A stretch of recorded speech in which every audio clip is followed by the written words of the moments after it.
A very good morning from Tel Aviv in Israel, where we continue to be on the ground, reporting directly at ground zero from the war zone. In the last few days, we have reported from two conflict points in Israel, the Gaza border, reporting 1 mile from the Gaza border, and we now have fresh updates for you from on the ground from the Israel Lebanon border, where the Hezbollah is also engaged in a conflict with the Israeli military. I'm Barkha Dutt, you're with the Mojo story. The big focus today, of course, is the release of two American hostages. As we report here on the ground, the United States of America has officially confirmed the release of two women hostages. We should have their pictures for you up on the screen. There you can see those two hostages walking out to safety.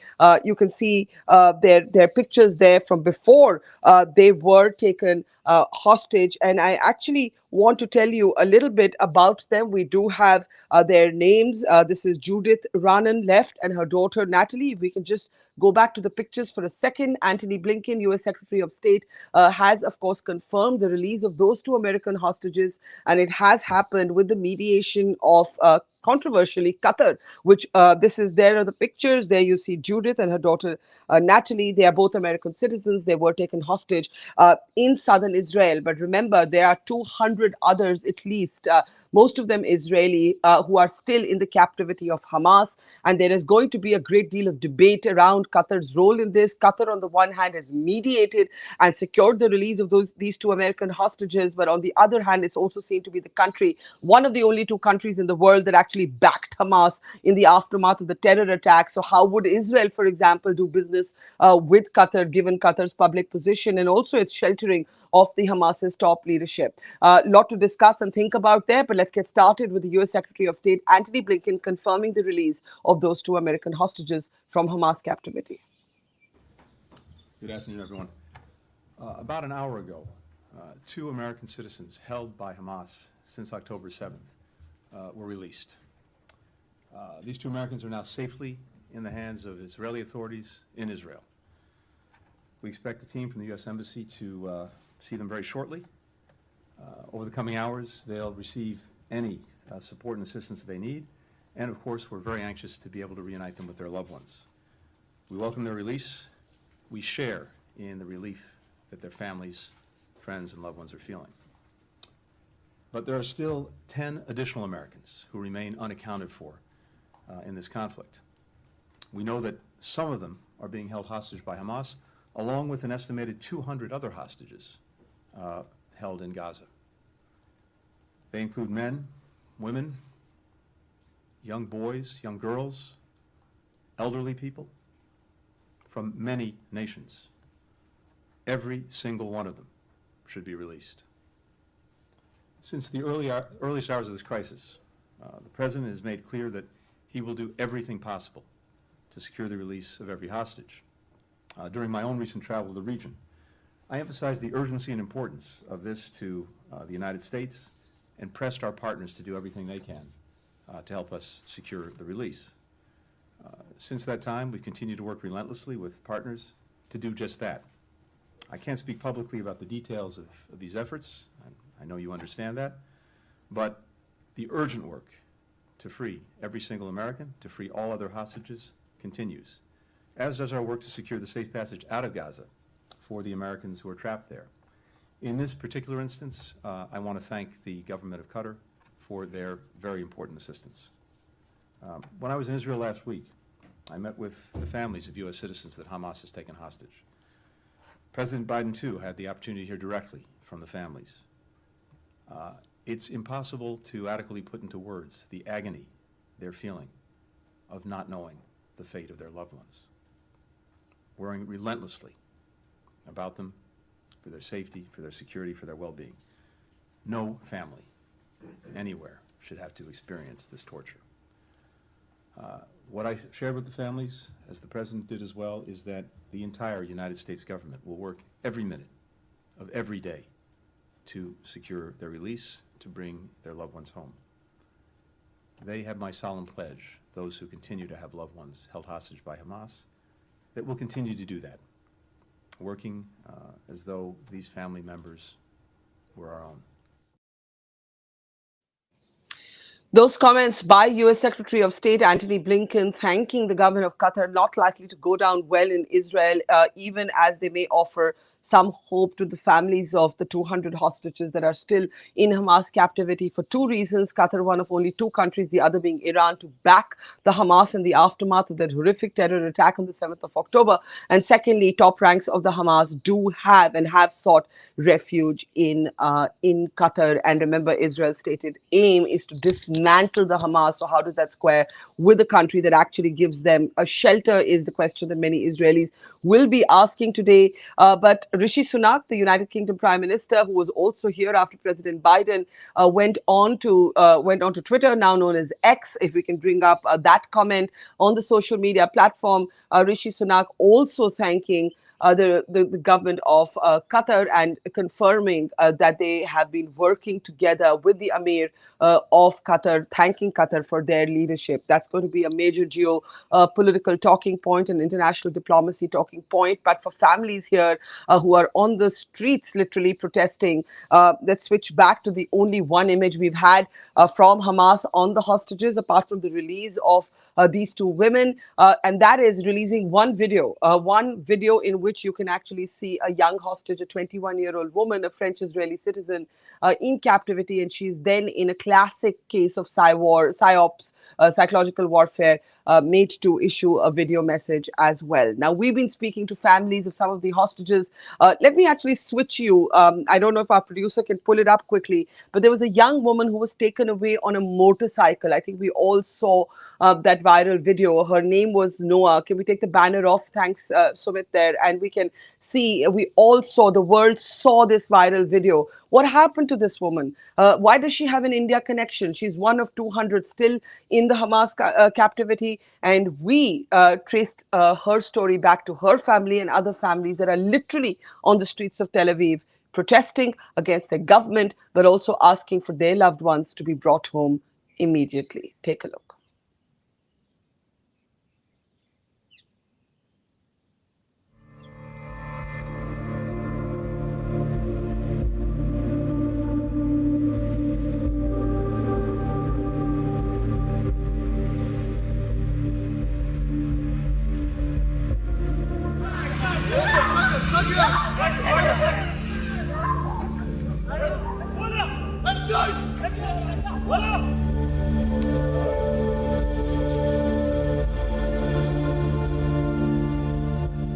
בבקשה להחזיר את הילדים עכשיו.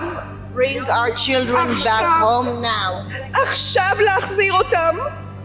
אני מבקשת בכל לשון של בקשה שתהיה מטריה בינלאומית כדי שיחזירו את החטופים הביתה. She wants the whole world to know that there are people kidnapped there and we want them home now. This horrific video went viral across the world. A young woman being dragged away on a motorcycle by Hamas terrorists as she pleads for help.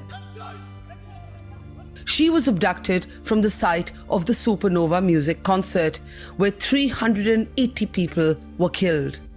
This is all that remains today at the site of the music massacre: vast, empty, barren grounds and telltale signs of the killings and kidnappings.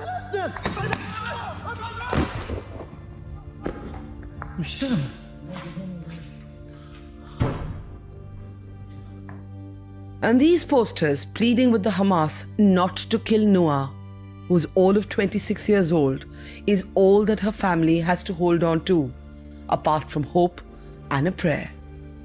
The posters also have an India connection. This image of happier times for Noah, her family tells us, was taken in India. Today, they want this India image to define Noah.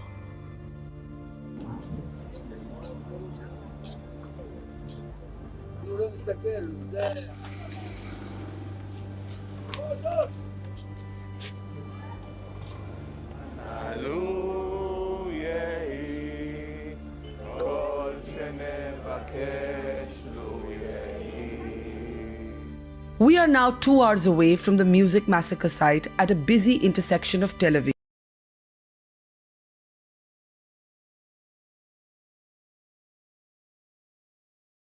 Unusual images. Men and women rushing onto the street to paste posters onto buses and cars. Sometimes they also hand over flowers to complete strangers. A closer look at the posters and you see they are all images of Hamas hostages. Across the road, there are hundreds of families huddled together holding up placards. Some demonstrators have brought their babies and their pets to this protest, but the rage is palpable. Resign Netanyahu, say some of the hoardings. And on the pavement leading up to the demonstration, replications of blood marks to say to the Israel Prime Minister, you have blood on your hands. Here at a busy intersection in Tel Aviv, families of those that have been taken hostage by Hamas are protesting. They want their loved ones to be brought back home ASAP. And in fact, you see posters like this here that ask for a prisoner deal now. Now, we know that the Israeli government so far has refused to negotiate with Hamas. We know countries like Qatar have been urging Hamas to release hostages, and we also know that Hamas has released one video showing one hostage, a 21-year-old young woman.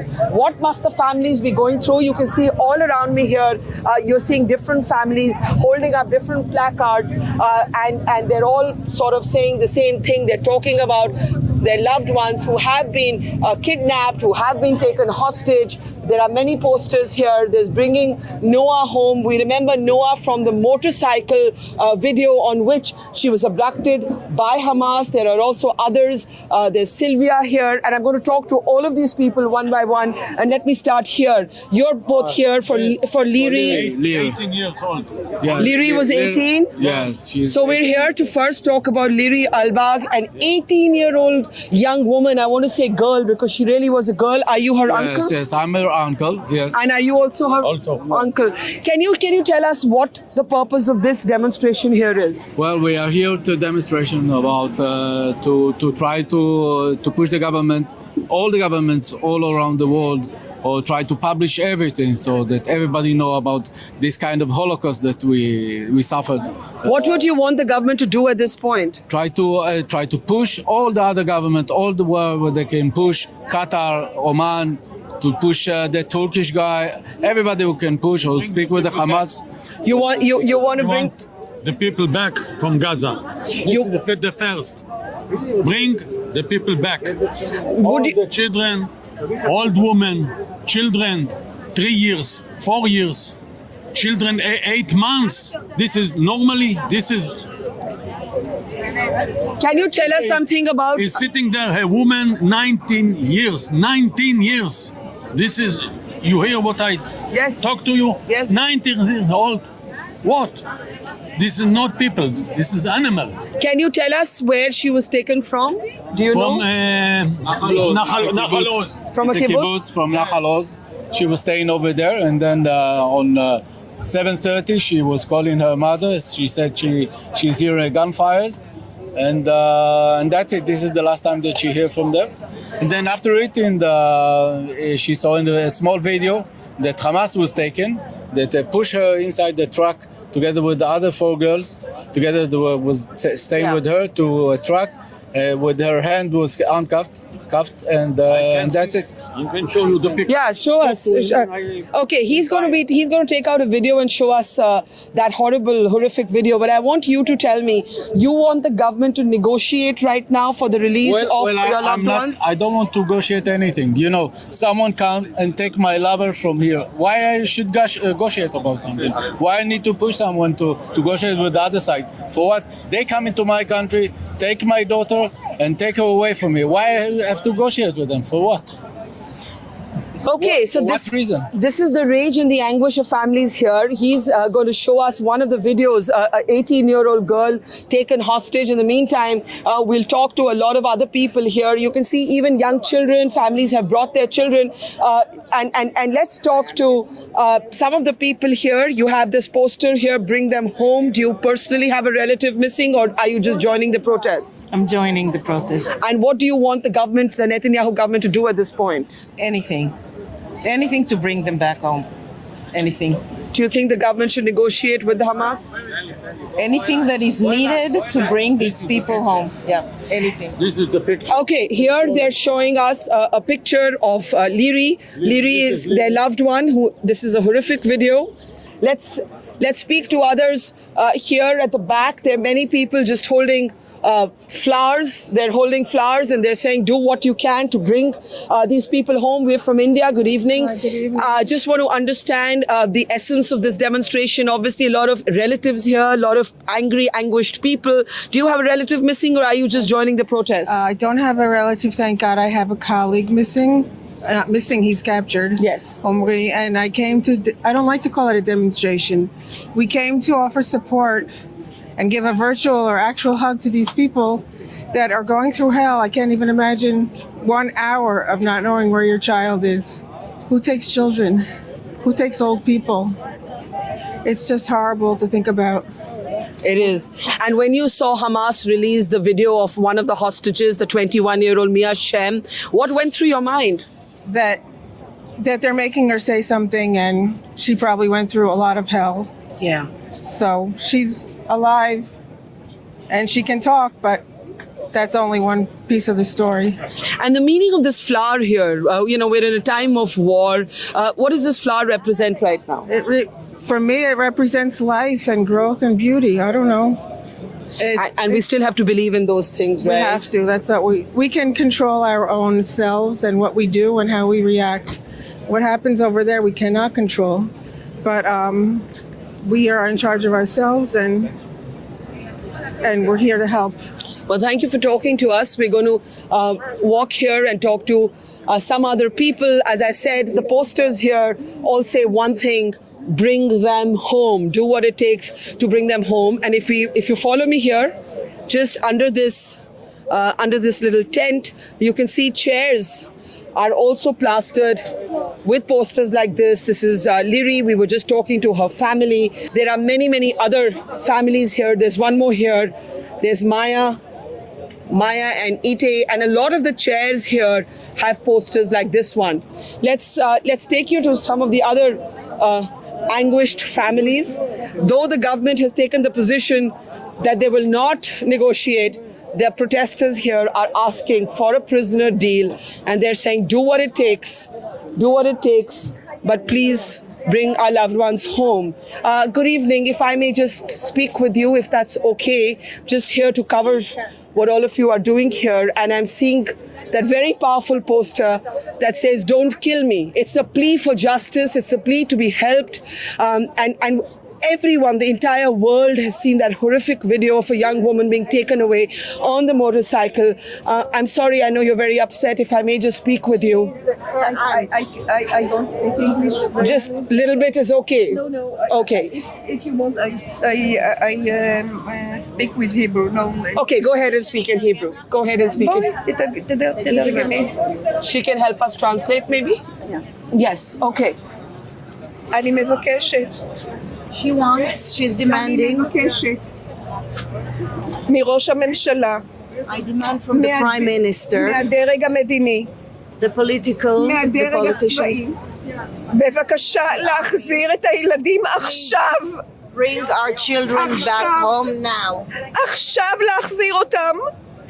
אני מבקשת בכל לשון של בקשה שתהיה מטריה בינלאומית כדי שיחזירו את החטופים הביתה. She wants the whole world to know that there are people kidnapped there, and we want them home now, not later. אנחנו בשואה. המדינה שלנו קמה בגלל השואה, ויש לנו כאן שואה נוספת. This is our second Holocaust. Our country was built after the Holocaust, and now it's a second Holocaust. What is going on here? And we all saw this video. I'm from India and I saw this video. Noah, Can you tell us a little bit about Noah? נועה ארגמני, what? Okay, she was, how old was Noah? That's a, can I just show my cameraman that? That is a beautiful photograph of Noah there. This is before, this is after. Yes, this is before. This is a lovely, happy young woman. This is in India? She is. I just want to, I'm from India, and this picture was taken in India. So this is a very powerful moment for our Indian audiences. This picture was taken in India, a happy young Noah. And that picture, if the camera goes there, that picture was seen by the entire world as a young woman was taken away on a motorcycle by Hamas. And this is her distraught relative. Like her second mother. Yeah. She is the sister of the father. And she's like her child. She's her child. She's like her daughter. No, she's the auntie. I got it. I got it. I'm so sorry. Noah is a brilliant student. all the people. אתם צריכים להשפיע על הממשלות שלכם. כל אזרח בכל מדינה דמוקרטית, בבקשה להשפיע, לצאת לרחובות, כדי שהילדים האלה יחזרו הביתה. She's calling for all people and all governments to speak out. All the democratic citizens and countries should speak up and bring them home and put pressure on Hamas to bring them home because they are not related to הביתה the war. עכשיו תחזירו אותם. לא בעוד שעה, עכשיו אנחנו רוצים אותם בבית. יש שם נשים, ילדים, תינוקות, סבתות, סבים, זה לא יאומן מה זה לא, אי אפשר לתאר את זה במילים. She wants to bring them now, not in an hour, not in a day, not in a month. We want our people back now. No, she said like that. What That is the second Yeah. part? they have a lot of babies there, old women and Yeah. old people. They have to come back. They don't have to suffer any a second. What did they feel? What did you all feel There when? is a woman there, 80 years old, Holocaust survivor, who today is celebrating her birthday in Hamas. I don't know where they put them there. What did you all feel when you saw Hamas release one video of a young woman in their captivity and making her speak on camera? Did it make you furious? We know it's propaganda. מה היא שאלה?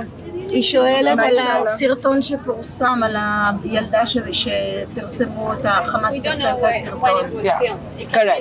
אוקיי. We Correct. don't know the day. We know it's propaganda. We know it's to put pressure Absolutely. on us, on Israel, on Israeli army to stop it. But we are not politicians. Yeah. We are people, and we Absolutely. want people here. I just want to, may I hold up this picture? I just want to hold up these two pictures, if I may. This is a story. It's a story of one young woman, but it's a story of many people. Behind me, if you see the posters, there's Noah, there's Liri, there's so many other people. And all the people who've gathered here at a busy cross-section of Tel Aviv want the same thing. Talk about the families, go behind the numbers, bring the people we love home. And in particular, being from India, these two photographs are powerful because this is young, beautiful, happy Noah with not a care in the world. 26 years old, filmed in India. And this is what the viral image that the world saw as the Hamas took her away on a motorcycle. And her family's, her aunt is right here in tears with so many other people only hoping against hope one thing, that Noah is well and that Noah will come home. And as we talk about geopolitics, we talk about war, we talk about the military, we forget that there are innocent people at the heart of this crisis. Babies, I'm being told 3-month-old baby, but also an 80-year-old grandmother possibly who turned 80 today. A Holocaust survivor who's reliving, in the words of all of these people here, the Holocaust all over again. This is the story of Noah, but it's also the story of nearly 200 other Israelis who are still in the captivity of Hamas.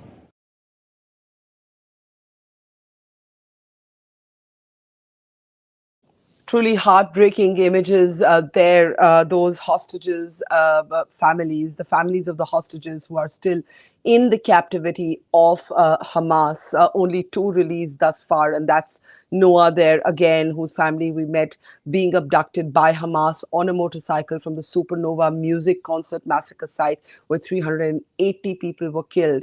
In the meantime, at Times Square in New York, each single image of every hostage taken into custody, at least those that are known of, were actually screened in the heart of New York with a special sort of a meeting to get the world to pay attention to the plight of these hostages and what their families might be going through. Qatar has mediated to secure the release of 2 American hostages, but Qatar is also the country that backed the Hamas in the aftermath of that horrific terror attack. Now, we do have world reactions continuing to come in. The European Union leadership has spoken. They have spoken both about the right of Israel to defend itself after the terror attack, but also the dire need for humanitarian intervention for the hundreds of thousands of Gazans who have nothing to do with the Hamas, but who could get swallowed up and devoured as Israeli troops prepare their ground offensive. Listen in.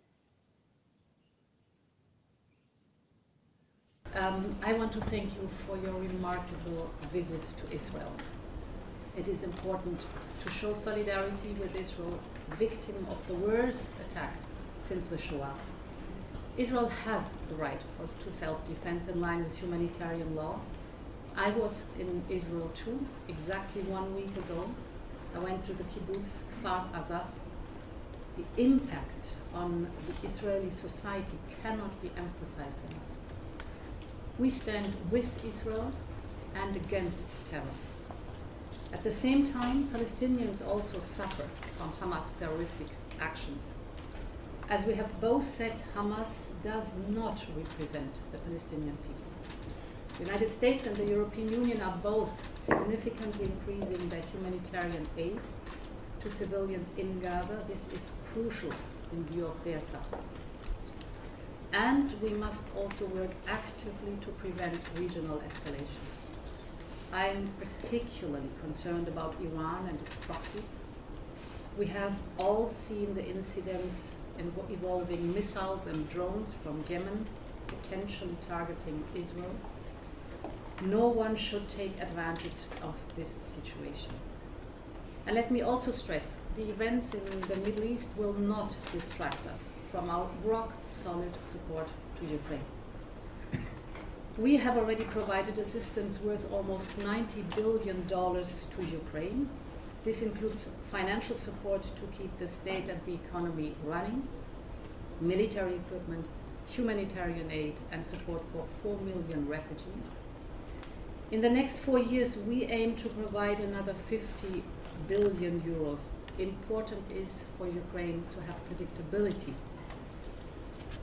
We are also making sure through our joint actions that Russia's ability to wage war is hampered as much as possible, and that those responsible are held accountable. Putin will ultimately fail. He is running Russia into the ground. These conflicts show democracies must stand together. This is also true when it comes to other big challenges like fighting climate change, fostering smart investment in emerging economies, or upholding our rules-based international order. So I'm very happy to be here today to discuss all these topics with our friends in the United States. Now, in the meantime, Israel is determined to go ahead with its ground offensive. In fact, its defense minister has issued a statement setting out 3 stages of its war offensive. And we have been 1 mile near the Gaza border, right at the border, where we have seen massive military buildup in terms of tanks, gunners, and troops. And the Israeli defense minister has issued a statement saying that Israeli troops will soon be able to see Gaza from the inside. Here's my latest update from the Gaza border. The Israeli Defense Forces are now talking about what's being described as a larger conflict. A conflict in the north where the Hezbollah is engaging the military, and a conflict, of course, here very near the Gaza Strip. The Israel Defense Minister has already met with troops and told them that they will soon be able to see the inside of Gaza. In other words, green lighting a ground offensive. He's also identified 3 stages of this military conflict. So for those who believe that perhaps Israel would step back from the precipice of a ground incursion into Gaza, that is not the case. In fact, he's even talking about scenarios about what happens after the forces enter Gaza. We're right next to the Gaza border, and at this moment, Israel is very firmly in the middle of a 2-front conflict, including one that is now clearly dragging in Iran. Remember, one thing that Hezbollah and Hamas have in common: the backing of Iran, which is why the American president is warning Iran that it will be held to account. Right, that's my report from the Gaza border, but that's not the only border that is now a point of conflict, of military conflict.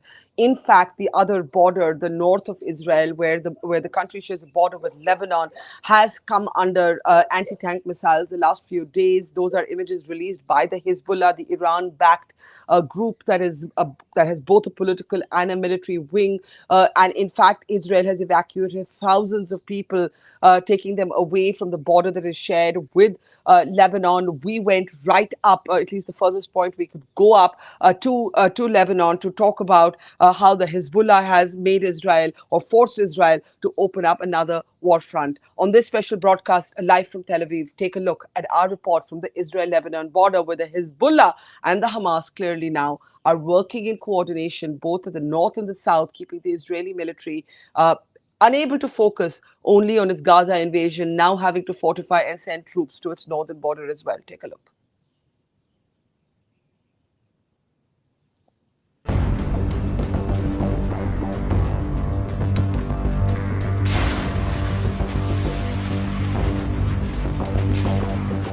These images of targeted missiles and artillery fire are not from the Gaza Strip.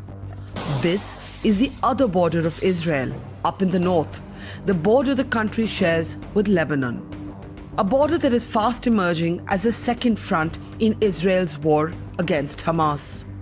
2 hours from Tel Aviv, past the Sea of Galilee and the Golan Heights, and past avocado and pomegranate farms, and we are standing just a couple of miles from Lebanon. It's quiet here for now, but this seeming serenity is really an illusion.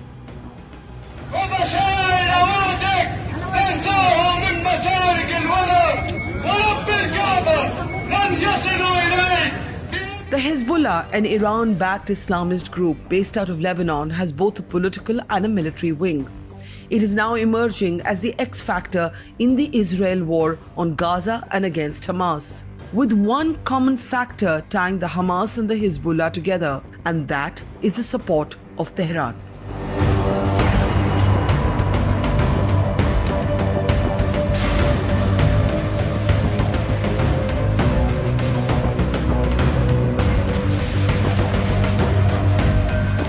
At the Lebanon border, busloads like this one of Israeli soldiers are arriving. The military fortification of this border too has begun. So is Israel headed for a 2-front war?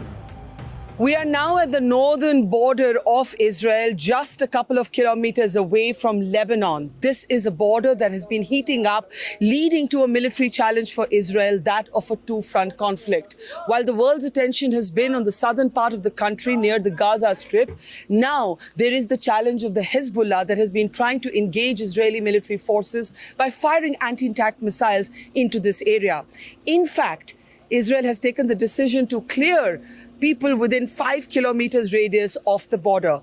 If you see behind me, there are busloads now of soldiers, and the military fortification is building up in this part as well, at the north, just next to Lebanon. And here we're going to talk to one such soldier. Thank you very much for talking to us. What is the situation here? It's been quite tense the last few days. See, the situation in here next to the border, it's some terrorists from the Hezbollah, the terrorist organization.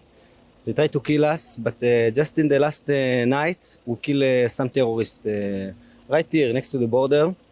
Did this happen last night? Yeah, this last night they tried to shoot us, but we are, we are stronger from them. What kind of rockets are they sending in? One reads that the Hezbollah is firing anti-tank missiles. Yeah, there is some kinds of rockets, and they all the time trying some kinds to kill us, and they try from the air, from the. Well, but last night we killed some of them. Yeah. And we want to do that again in this night, and tomorrow, and we're gonna win. It's okay. So this front, this part of the country too, the north part with adjoining Lebanon, has also become like a hot border. Yeah, it's really hot. It's really hot. We fight all the time in this border, and also in the Gaza border. But here it's hot. It's very hot. And as I say, we killed some terrorists in this night. And are you worried that this is going to become a two-front conflict? Conflict in the south, conflict here in the north? They need to afraid from us. We're not afraid. If they want to come from here, we shoot them here. If they come from Gaza, we shoot them there. We're not afraid. Thank you very much for talking to us. Thank you. Now, as you can see, the young soldiers said that just in the last few hours, their fire has targeted Hezbollah and killed and eliminated some terrorists, according to him. Now, here's what we know. We know that there's a very real danger of this conflict that was meant to be Israel's retaliation against the Hamas, now becoming a two-front conflict where the Israelis are engaged both in the north and the south. We are just a couple of kilometers away from the border with Lebanon. Most communities here have been evacuated. Here you see now mostly soldiers of the kind that are arriving in busloads, and one such soldier confirming to us that there has been ferocious exchange of fire in which he says the Hezbollah, he doesn't specify how many Hezbollah terrorists have been eliminated. It will be very, very important for us at this point to see what role Iran plays. The Hezbollah, based out of Lebanon, is said to be backed by Iran, and Iran has been backing both Hamas and Hezbollah in this conflict ever since the Hamas terror attack on Israel. We drive up to the very last point from where we can see Lebanon clearly. Most of the communities along the border, 28 to be precise, have been emptied out. But some of the men have stayed back to defend themselves and their homes. Now that there in the distance where you see the antenna is Lebanon, and we're standing right here if the camera comes back, and Yoni, who lives in this kibbutz, this area is actually named after his mother, is going to tell us where exactly we are. Go ahead. Just want to emphasize, from the antennas, all this land over there, everything you see in the horizon. From the left to the right along the horizon? Including this village that we see just in front of us, this is Lebanon. If the camera just pans a little bit to the right and you see houses right in front of us, if you see the houses right in front of us, you're saying that village is Lebanon? This is Lebanon already. And this village over there, on the right side, is already Israel. It's sitting right on the border. Right. It's an Israeli village. So this situation explains the entire conflict that we have here. Yeah. So would you say that we're, what, a couple of kilometers or less than, if you can just turn around so we can see you? We are 2 miles from the Lebanese border right now. Yeah. And the village I showed you is a few 200, 300 meters from the Lebanese borders. So just there, again, if you follow my finger, right there, you see little huts in the distance, that's Lebanon, and we're standing right here. Yeah. Now, Yoni, this has been heating up the last few days. What have you been seeing? What have you been hearing? Well, you see, the problem is that it's not heating up during the last few days. It's ongoing process. Yes. So since 2007 till now, the Hezbollah, which is actually an army. Yes. Has been firing? No, he's not been firing. He's just preparing himself for a big combat, you can say. A big assault? Yeah, with having hundreds of thousands of rockets. Most of them are short range, like 20 to 40 kilometers range, which, as you understand, we're well inside this range. Yeah. And so is all the homes here, the northern part of the Galilee. Yeah. So it's a huge problem, and we're facing it now. And what has been different in the last week? Because there's a sense of Hamas and Hezbollah having coordinated their plans almost. Yeah, that's a major issue, because we don't understand, there is no logic, no reasonable explanation why Hamas just did this horrific assault in the southern border. What is the kind of Gaza. firing that is coming in from Hezbollah here at the north? Right now, it's almost nothing. It's a precise, long-range anti-armor missiles, Right. which have the range of about 4 kilometers, more or less. So they firing it on in different areas. And mostly, if you can show us here, where would the firing typically come from? well, All directions of if Lebanon? you see the village over there, Can we just walk a little ahead and then just the camera? behind Yoni, I'm going to ask you to come ahead and he can show us from the back. Yeah. a few kilometers from those antennas that we see. Yes, right there. Yes. There is an army base. There's a few army bases next to it and a few villages. So Yes. they fired a few times anti-missiles rockets, anti-armor missiles, rockets. yeah. Killed one or two soldier and not a soldier even, it was a worker. And they injured a few. So this is one way they... Can I ask you though, you live here, a lot of communities have been evacuated. This kibbutz has not been evacuated? It's so close to the border. Well, you know, in Israel, when you decide to evacuate a settlement, it has a huge economic implications. Right. Let's say you say all the villages from 0 to 2 kilometers from the border must be evacuated. It means that you must take care for them for housing and compensation for work and whatever. So it's not an easy decision to make.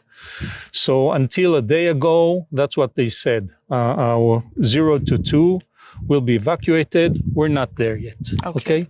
But since we're a strong community and kibbutz is it's a group, you know, it's like a family.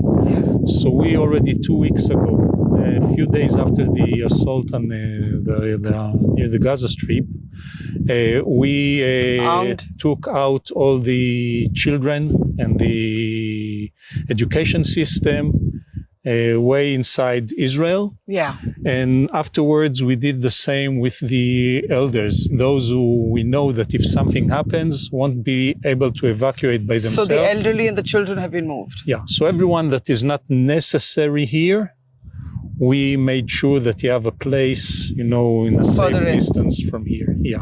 And what we have left here is mainly people to maintain all the communal infrastructure and whatever. And we, of course... Are you expecting a major conflict here at this border? Yeah. You are? We assume that things will get much worse. I assume. I mean, I can talk only for myself, but... Do you think it will be? I see no reason for Hamas to do what they did if they're not sure that Hezbollah will back them up. And what's more worrying, that we believe that they think that they will be able to create a major uprising of the West Bank and the Israel part of the Israelis Palestinians, because... Yeah. So Yoni, who lives here, literally, as the crow flies, like Lebanon is just there. I mean, just there. And Yoni, who lives here, is saying he's expecting a major conflict. The children and elderly have been evacuated. We know that Hezbollah has been firing anti-tank missiles into this area. And the big question now is, will there be, as we've all been asking, the world is wondering, a two-front conflict? And what role, a larger sort of role would Iran play at that point? And what started off as as Israel's retaliation against the Hamas, could it now become a larger war pulling in more and more countries? That will certainly happen if the northern border of Israel with Lebanon, where we're standing right now, heats up in a more significant way.